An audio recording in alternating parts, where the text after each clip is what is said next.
Solo levelling season 2 यहाँ पर खत्म हो चुका था। हम लोगों को पता है दिस इज द मोमेंट जहाँ पर जिनो फ्लेक्स कर रहा था अपने आर्मी को। पर इंटरेस्ट अभी खत्म नहीं होना चाहिए क्योंकि आगे स्टोरी और भी बहुत ज्यादा इंटरेस्टिंग होने वाला है, क्योंकि इसके बाद हम लोग जिन को उसी टेम्पल में जाते हुए देखेंगे। एक एक करके मोनाक्स यानी इस दुनिया के भगवानों को आते हुए देखेंगे। एपिसोड के शुरू में हम जिन को देखते हैं, उसके हाथ में फ्लावर है और सारे के सारे कैमरास अब उसको कैप्चर कर रहे हैं, उसके बारे में बोल रहे हैं। अब जेजू आइलैंड आर्क खत्म हो चुका है, तो नॉर्मली अब जब पूरी दुनिया उसको देख चुका है टीवी पे लाइव एक्शन करते हुए, तो नॉर्मली सब कोई अब उसके बारे में बात कर रहे हैं। कोई बोलता है मेरे पास कोई शब्द नहीं है कहने की, कोई बोलता है मुझे नहीं पता कैसे कोई इतने सारे बीस्ट को समन कर सकता है। सच में वो ऑसम है, ही इज द गोट। ऐसा होना ही था क्योंकि उसका एस रैंक हंटर बनने के बाद पहली बार पब्लिक ने उसको एक्शन करते हुए देखा, वो भी जिस तरह का एक्शन जो कि किसी ने आज तक नहीं देखा। यहाँ तक कि कोई ये भी कहते हैं कि हमें उसे नेशनल लेवल हंटर घोषित नहीं कर देना चाहिए, पर उसके उत्तर में कोई ये भी कहता है नहीं ऐसा नहीं, वो अभी इतना भी अच्छा नहीं है। वैसे भी उसको तो अभी बहुत सारा एक्सपीरियंस गेन भी करना है। जेजू आइलैंड के रेड में पूरे देश ने पार्टिसिपेट किया था, तो नॉर्मली उसके सक्सेस होने के बाद पूरे देश उसके बारे में बात करने लगते हैं। अब जिन कोई भी डिस्कशन का हॉट टॉपिक है, पर सिर्फ इतना ही नहीं कि सब उसके बारे में अच्छा कह रहे हैं। जैसे कि नॉर्मल हमारे दुनिया में भी होता है, आप चाहे जितने भी अच्छा काम करो कोई बुरा कहने वाला होता है, वैसे ही यहाँ पे भी जिन की भी कोई बुराई करने लगता है, कहने लगते हैं। पर रुको, जिन पहले क्यों नहीं गया? अगर वो पहले जाता तो शायद इतने लोग नहीं मरते, मिन बियंगू वो भी नहीं मरता। और तभी देखते हैं जिन मिन बियंगू की फोटो के सामने अपना फ्लावर रखता है, और सिर्फ वही नहीं, वहां पे बहुत सारे फ्लावर्स था जो कि बियंगू की फोटो के सामने रखा हुआ था। सब उसको आखिरी बार अपना रिस्पेक्ट देने आए थे। वही पे हम मिन बियंगू की फैमिली को देखते हैं, उसकी मॉम को देखते हैं जो कि रो रही थी। जिन ये देखता है और देखने के बाद अपना फ्लावर देने के बाद वो वापस जाने लगता है। मिस्टर बीएक को देखते हैं, जिन उसे पास करके जाने लगता है, पर तभी मिस्टर बीएक कहता है मैं हमेशा सोचता था कोई एक सिंगल हीरो कभी भी एक वॉर को खत्म नहीं करता। अब ये रिसेंट इवेंट होने के बाद मुझे लगता है कि मैं गलत था। खुश हो जाओ जिनवू, तुमने इस ट्रेजेडी को पूरी तरह से खत्म कर दिया। Thank you so much. वहीं पे जूही को देखते हैं, वो जिन को देख रही थी, तभी अपना मुंह मोड़ लेती है। ये देख के जिन उसकी तरफ देखने लगता है, उसे कुछ भी समझ में नहीं आता। हम वहाँ पे बियंगू की पिक्चर और साथ में हम बहुत सारे हंटर्स की पिक्चर वहाँ पे लगे हुए देखते हैं जो सब इस रेट में मर चुके हैं। और हमें यहाँ पे बताया जाता है टोटल 4801 हंटर ने पार्टिसिपेट किया था, उनमें से 727 जो कि अवेकन हुए थे, और उनमें से 64 अवेकन बीइंग्स और 32 सिविलियंस इस बैटल में मर चुके हैं। हाँ, यहाँ पे हो सकता है और मर सकता था, इतने लोग मरे हैं, ये बहुत दुख की बात है। पर इसके पहले का जो रेट था उसमें इससे भी ज्यादा लोग मरे थे। सीन शिफ्ट होता है, कुछ देर बाद हम जिन को मिस्टर गो के साथ देखते हैं। वो उसे कहता है तो तुम अपना गिल्ड बनाने के बारे में सोच रहे हो? हाँ, वैसे मैं तुम्हें एक चीज बता दूं, तुम एक सर्टिफाइड एस रैंक हंटर हो, तो तुम्हें लाइसेंस की कोई जरूरत नहीं है। बस तुम एसोसिएशन को एक कॉल कर देना, बाकी सब कुछ हम देख लेंगे। ऐसे ही कुछ देर बातें करने के बाद तभी वो कहता है बाय द वे मुझे तुमसे एक चीज पूछना था, क्या तुमने जेजू आइलैंड पर कोई भी अपना शैडो कास्ट किया है? जिन को अजीब लगता है और वो कहता है क्या, समझा नहीं। और तभी मिस्टर गो कहता है जो सोल्जर्स को हम लोगों ने वहां पे भेजा था एसेंस स्टोन को और बाकी सब कुछ को कलेक्ट करने के लिए, पता नहीं क्यों उन सब ने वहां पे खुद को अनकॉन्शियस पाए। वहां पे जितने भी सारे हंटर्स थे वो सब या तो ए रैंक का या तो बी रैंक के हंटर्स थे, और उससे भी ज्यादा वहां पे नाइट गिल्ड खुद था। तो फिर मैं सोचने के लिए मजबूर हो रहा हूँ कि ऐसा कौन है जो ऐसा कर सकता है कि वहां पे वो सब लोग एक ही साथ अनकॉन्शियस हो गए। और इसीलिए मैं तुमसे पूछ रहा हूँ कि क्या तुमने अपना कोई बीस्ट वहां पे छोड़ा है कि नहीं? पर जिनको ये कुछ भी समझ में नहीं आता, और वो कहता है नहीं, मैंने तो अपना कोई शैडो वहां पे नहीं छोड़ा है। पर आप मुझे ये बताओ, वो सोल्जर्स वो लोग क्या बोल रहे हैं? मिस्टर गो कहते हैं जब से उन लोगों को होश आया है उन लोगों को कुछ भी याद नहीं है कि उससे पहले क्या हुआ था, और ये मुझे भी नहीं समझ में आ रहा है कि वो क्या था, कोई मैजिक स्पेल या फिर कुछ अलग था क्या। पर तभी उसके पास उसका असिस्टेंट आता है, और उसके बाद सुनकर मिस्टर गो कहता है मुझे थोड़ा सा जाना होगा, थोड़ा काम आ गया है। अपने टाइम देने के लिए बहुत बहुत शुक्रिया जिन। मिस्टर गो के साथ बात करने के बाद जिन भी अपने घर जाने के लिए रेडी होता है। जब वो अपना कार के पास पहुंचता है तभी वहां पे कोई आके कहता है एक्सक्यूज मी, क्या तुम मिस्टर संग जिनबू हो? तभी वहां पे हम एक आदमी को देखते हैं, वो कहता है तुमसे मिलकर सच में बहुत अच्छा लगा मिस्टर संग, मेरा नाम है एडम वाइट और मैं सीनियर ऑफिशियल हूँ फेडरल ब्यूरो ऑफ हंटर्स से। उसकी नाम और उसका काम सुनकर जिन को थोड़ा अजीब लगता है क्योंकि वो यहाँ पे क्यों आया है। तभी वो कहता है तुम मुझे एडम कह सकते हो, माफ करना ऐसे अचानक तुम्हें देखने आना पड़ा, पर मैं तुम्हें ढूंढते हुए तुम्हारे ऑफिस तक गया था। ये सुनकर जिन को याद आता है जिन्होंने उसे एक कार्ड दिया था, शायद वो यही आदमी था, और इसीलिए वो उससे पूछता है तो मेरे से क्या काम था? वो आदमी कहता है मुझे तुमसे कुछ इन्फॉर्मेशन शेयर करना है। ये इन्फॉर्मेशन इतना बढ़िया है कि दुनिया के कोई भी कंट्री या फिर दुनिया में कहीं से ये इन्फॉर्मेशन तुम्हें नहीं मिलेगा। पर जिन को ये सुन के अजीब लगता है और वो कहता है ऐसी इन्फॉर्मेशन अगर है तो तुम मुझे वो क्यों बताना चाहते हो। वो बंदा कहता है क्योंकि ऐसी इन्फॉर्मेशन आप जैसे स्पेशल लोगों से शेयर किया जा सकता है सर, और वैसे भी ये जो इन्फॉर्मेशन है ये आपके फायदे के लिए ही है। पता नहीं आपका जो जेजू आइलैंड का रेड है वो हमारे सर पर क्या इंप्रेशन छोड़ा कि वो डायरेक्टली आपसे मिलना चाहते हैं। वैसे हमारा सर सामने ही एक गाड़ी में है, क्या आप उनसे मिलना चाहेंगे। ये सुन के जिन को थोड़ा अजीब लगता है और वो सोचने लगता है इन्फॉर्मेशन। पर तभी देखते हैं वो गाड़ी के अंदर जाने लगता है और कहता है देखो मैं सोच के तुम्हें बाद में कॉल कर दूंगा। वो आदमी थोड़ा सा स्माइल करता है और कहता है मुझे शायद ये तुम्हें पहले ही बता देना चाहिए था, एक अपग्रेडर। ये सुन के जिन पूरी तरह से चौंकता है और कहता है क्या, एक अपग्रेडर। वो आदमी कंटिन्यू करते हुए कहता है हाँ सर, एक अपग्रेडर जो कि एक अवेकन बीइंग है जो कि दूसरे हंटर्स की एबिलिटीज को एनहेंस कर सकता है। ये सुन के जिन पूरी तरह से चौंकता है और कहता है क्या, नहीं ऐसा तो मैंने पहले कभी नहीं सुना। सीन शिफ्ट होता है। कुछ देर बाद हम देखते हैं जिन एक कार में बापे उनके ऑफिस में आ चुका है। आने के बाद दूसरा आदमी यानी माइकल कॉनर से मिलता है। माइकल कॉनर अपने साथ उसे अंदर ले जाता है। दोनों को बैठा हुआ देखते हैं। कुछ देर बाद वो कहता है ज्यादा देर न करते हुए मैं डायरेक्ट बोलता हूँ, ये है इमिग्रेशन डॉक्यूमेंट्स। नॉर्मली तो इस काम को प्रोसेस करने में करीब करीब 2 साल लग जाते हैं, पर आपके लिए एक्सेप्शन है सर। सिर्फ 1 सेकेंड लगेगा अगर आप हाँ बोलेंगे कि आप एक अमेरिकन बनना चाहते हैं। ये सुन के जिन को थोड़ा गुस्सा आता है और वो सीरियस होकर कहता है मैं यहाँ पे आया था बस मिस्टर व्हाइट ने मुझे बोला है कि आपके पास कुछ इन्फॉर्मेशन है जो कि आप मुझसे शेयर करना चाहते हैं। क्या ऐसा सच में पॉसिबल है कि कोई हंटर्स को अपग्रेड कर सकता है। ये सुन के कॉनर कहता है हाँ एक्चुअली हमारे पास ऐसा कोई है जो कि अपग्रेड करता है। और तभी पीछे देखते हुए कहता है प्लीज मिस सेलनर को जाके बुलाइए। और कुछ ही देर बाद देखते हैं वहां पे एक औरत आने लगती है जिसे देख के जिन पूरी तरह से चौंकता है। मिस्टर कॉनर कंटिन्यू करते हुए कहता है ये एकमात्र पर्सन है पूरी दुनिया में जो कि कोई भी अवेकन बीइंग यानी हंटर्स को उनके एबिलिटीज को एनहांस कर सकता है।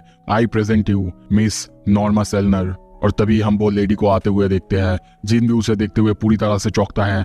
उसकी तरफ देखते हुए कहता है मैं उनकी तरफ देख के ही बता सकता हूँ ये नॉर्मल हंटर्स से बिल्कुल अलग है। मिस सेलनर वहां पे आती है और आके जिन को देखते हुए कहने लगती है शायद तुम्हें ये विश्वास नहीं हो रहा है। हाँ सब कोई पहले पहले आते हैं और उनको भी ये विश्वास नहीं होता, पर जब तुम मेरी पावर्स को एक बार टेस्ट कर लोगे तुम और ज्यादा पाने के लिए भीख मांगोगे। वो उसके पास आते हुए कहती है तुम्हें तो ऑलरेडी पता होगा एवरी अवेकन बीइंग उनका हमेशा एक लिमिट होता है, वो अपने लिमिट को कभी भी पास नहीं कर सकते। एक एस रैंक हंटर हमेशा एस रैंक हंटर ही रहता है अनलेस उसको सेकेंड टाइम अवेकनिंग मिले। पर ये बात तो नॉर्मली सभी जानते हैं। तभी जीन उसकी बात को काटते हुए कहता है हाँ पर आप उसे चेंज कर सकते हैं ना। ये सुनकर मिस सेलनर कहती है हाँ तुमने सही कहा, मेरे पास ऐसा पावर है कि मैं किसी का भी लिमिट तोड़ के उनको और ज्यादा पावरफुल बना सकता हूँ। पर हाँ इसके लिए 3 स्टेजेस होते हैं। मिस्टर कॉर्नर कहता है हाँ जो भी वो कह रही है वो बिल्कुल सही है, पर एक बार किसी का लिमिट तोड़ने के बाद किसी को पावरफुल बनाने के बाद उनको बहुत ज्यादा रेस्ट करना होता है और इसीलिए सिर्फ 3 से 4 हंटर्स को ही उनके साथ मिलने का मौका मिलता है हर साल। जिन सोचने लगता है क्या मैं उन्हीं 3-4 लोगों में से हूँगा जो कि इसकी इनक्रेडिबल एबिलिटी को जान सकता है। और तभी कहता है आपकी ताकत वो कितना ज्यादा इफेक्टिव है। ये सुन के मिस सेलनर कहती है ये हर बंदे पे अलग अलग काम करता है, लेकिन तुम बोल सकते हो कि 20 से 30% उनके स्ट्रेंथ में इंक्रीज होता है। ये सुन के जीन सोचता है क्या 20 से 30%, ये तो सच में इनसेन लेवल है। अब मैं समझ सकता हूँ होंग डोंग सो उसने क्यों इतने सारे हेट मिलने के बाद भी अमेरिका आने के बारे में सोचा। सच में ऐसा ऑफर कोई कैसे छोड़ सकता है।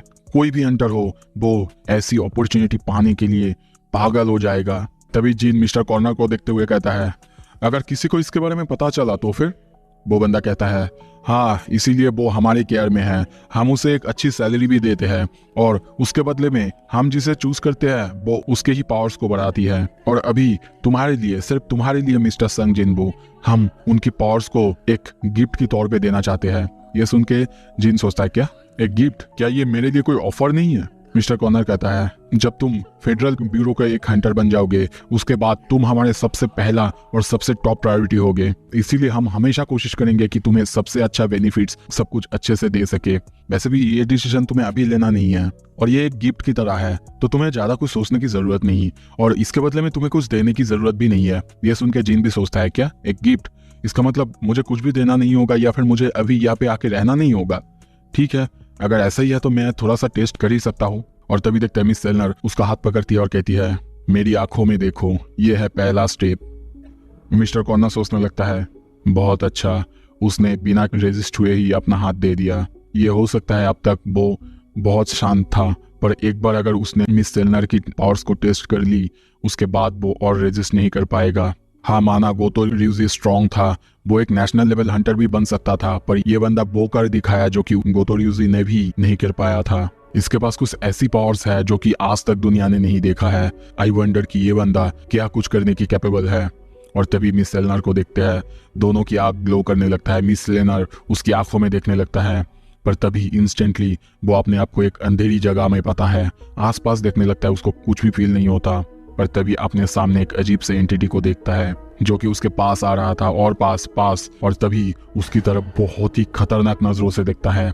मिस सेलनर ये देख के बहुत डर जाती है और तभी वहां पे बहुत जोर से चिल्लाती है। उसको ऐसे चीखते हुए देख के सारे वहां पे जो भी लोग थे उनको भी बहुत ज्यादा झटका लगता है। और तभी वहां पे जो भी सारे गार्ड्स थे वो सब जीन के ऊपर अपना बंदूक तान देते हैं और चिल्ला के कहते हैं, यू बास्टर्ड, मिस सेलनर के साथ तुमने क्या किया। पर तभी मिस्टर कॉर्नर वो चिल्ला के कहता है, स्टॉप यू गाइस, क्या तुम लोग पागल हो, तुम लोगों को पता नहीं कि ये कौन है। वो बंदा कहता है, पर सर मिस सेलनर, यू मोरन, अगर तुम्हें इतना ही ज्यादा परवाह है तो जाओ उनको चेक करो। तभी देखते हैं कुछ देर बाद वो जिन से माफी मांगने लगता है और सारे के सारे बाकी लोग जाके मिस सेलनर को कहने लगते हैं, क्या क्या हुआ। पर जिन को देखते हैं वो भी बहुत ज्यादा हैरान है, उसको भी कुछ भी समझ में नहीं आया है कि अभी क्या हुआ है। तभी देखते हैं मिस्टर कॉर्नर वो उसी गार्ड के पास जाके बहुत क्लोजली बहुत धीरे से कहता है, अगर तुमने ऐसी ही चीज लियो जिगन या फिर थॉमस एंड्रे के साथ की होती तो अब तक हम लोग पूरी तरह से खत्म हो चुके हैं, पता है ना तुम्हें ये।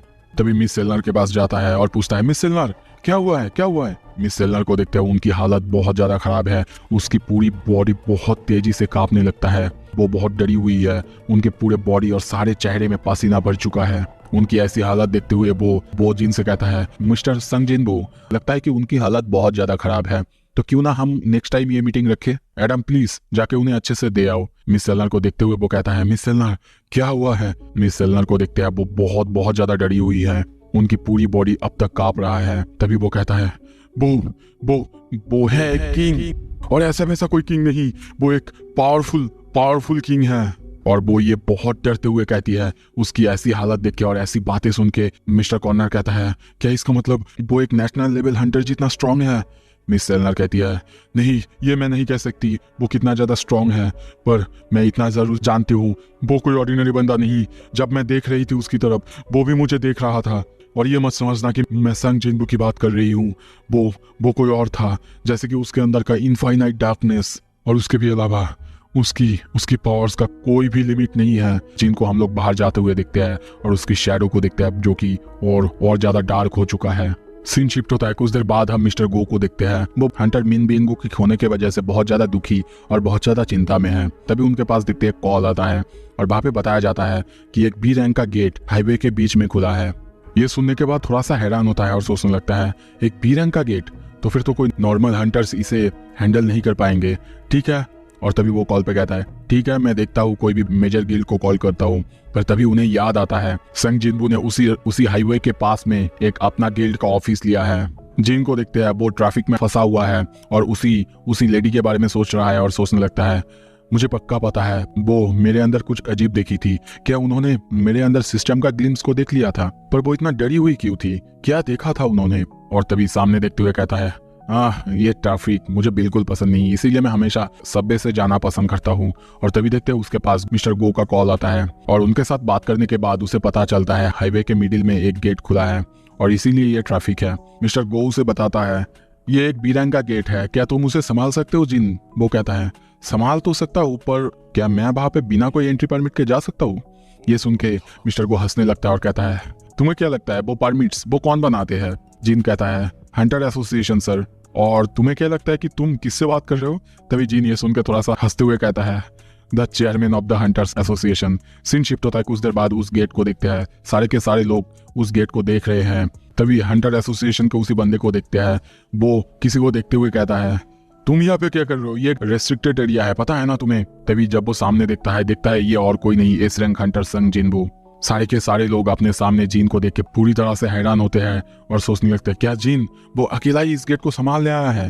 पर तभी वो आदमी कहता है हाँ तुम जो भी हो, क्या तुम्हें पता नहीं ये प्रोटोकॉल के खिलाफ है, कोई भी परमिट के बिना तुम ऐसे ही नहीं आ सकते। पर तभी देखते हैं जीन उसको मिस्टर गो का कॉल थमा देते हैं और उसके बाद उस बंदे को देखते हैं, वो बहुत ज़्यादा घबरा जाता है और कहता है हाँ सर आप जैसा कहते हैं मैं वैसा ही करूँगा। और उसके बाद हम जीन को उस गेट के अंदर जाते हुए देखते हैं। वो बंदा उसे देख रहा था जाते हुए और तभी देखते हैं सारे के सारे गार्ड्स चिल्लाते हैं, डर चुके हैं क्योंकि ये और एक रेड गेट है। वो बंदा भी ये देख के बहुत ज्यादा हैरान होते हुए कहता है क्या एक रेड गेट। तभी जीन को देखते हैं, वो रेड गेट के अंदर आने के बाद चारों तरफ देखते हुए कहता है लगता है मैं फिर से एक रेड गेट के अंदर आ चुका हूँ, एंट्रेंस भी अब क्लोज हो चुका है तो मुझे खुद ही अब सब कुछ संभालना होगा। और तभी वो आगे जाने लगता है और जाते हुए अपने माँ के बारे में सोचने लगता है। उसकी माँ को अब उसके बारे में बिल्कुल पता है, पर वो बिल्कुल गुस्सा नहीं है और उनको दुख भी नहीं हुआ, बल्कि वो खुश है क्योंकि जीन एक हंटर बन चुका है और वो भी अब दुनिया के सारे लोगों को प्रोटेक्ट कर सकता है जैसे कि उसके पापा ने किया है। यहाँ तक कि वो ये भी कहती है उसके पापा जो कि एक फायर फाइटर थे वो दूसरों को प्रोटेक्ट करते थे, इसीलिए वो उनको पसंद आ गई थी। पर वो जीन को वार्न करते हुए भी कहती है जाओ काम करो पर अपने आप को बहुत ज्यादा पुश मत करना। ये सारे बातें याद आने के बाद जीन को देखते हैं, वो थोड़ा सा स्माइल करता है और कहता है मैं खुश हूँ कि उन्हें मेरे काम को लेकर कोई भी प्रॉब्लम नहीं है। और आसपास देखते हैं तभी कुछ डिमंस को देखते हैं, वो सामने देखते हुए कहता है मुझे नहीं लगता ये डंजन मेरे लिए उतना ज्यादा चैलेंजिंग होने वाला है। और तभी अपने सारे के सारे शैडोज को समन करता है, सबको आमने सामने देखते हैं। जिन सबकी फाइट देखते हुए कहता है मैं ये एक ही दिन में खत्म कर दूंगा। सारे के सारे शैडोज को देखते हैं, वो सब एक ही बार में वहां के सारे डेंजर मॉन्स्टर को यानी बीस्ट को खत्म कर रहे हैं। जिन बस ये सब देख रहा था, उनको लड़ते हुए देख रहा था और सोचने लगता है हंटर्स की जन्म हंट करने के लिए ही होता है और मैजिक बीस्ट ही नहीं जिससे उनको लड़ना है। हंटर्स को हमेशा केयरफुल रहना चाहिए कि वो दूसरों के सामने हारे नहीं, दूसरों का प्रे नहीं बन जाए। किसी भी वक्त कोई भी मोमेंट हालात बदल सकते हैं, तो इसीलिए हंटर्स को कभी भी अपना गार्ड डाउन नहीं करना चाहिए। इवन तो यहाँ पे हजारों लाखों बीस्ट है हंट करने के लिए और इसीलिए हंटर को कभी भी हंट करने से रुकना नहीं चाहिए। और उसके कहते हुए हम देखते हैं सारे के सारे हंटर्स बीस्ट और सबको दिखाया जाता है, वो सबके बारे में सोच के ये सारे बातें कहने लगता है। और तभी कुछ ही देर बाद देखते हैं सबको हराने के बाद सारे के सारे शैडोज उसके सामने नील किए हुए हैं और वो आगे जाने लगता है। यही सारी बातें सोचते हुए वो अपना टाई उतारते हुए कहता है अब नेक्स्ट टारगेट की बारी, मैं बहुत जल्दी तो रुकने नहीं वाला। आई होप कि आप लोगों को ये एपिसोड पसंद आया। अगर पसंद आया प्लीज लाइक कीजिए, शेयर कीजिए एंड सब्सक्राइब कीजिए चैनल को। Thank you so much.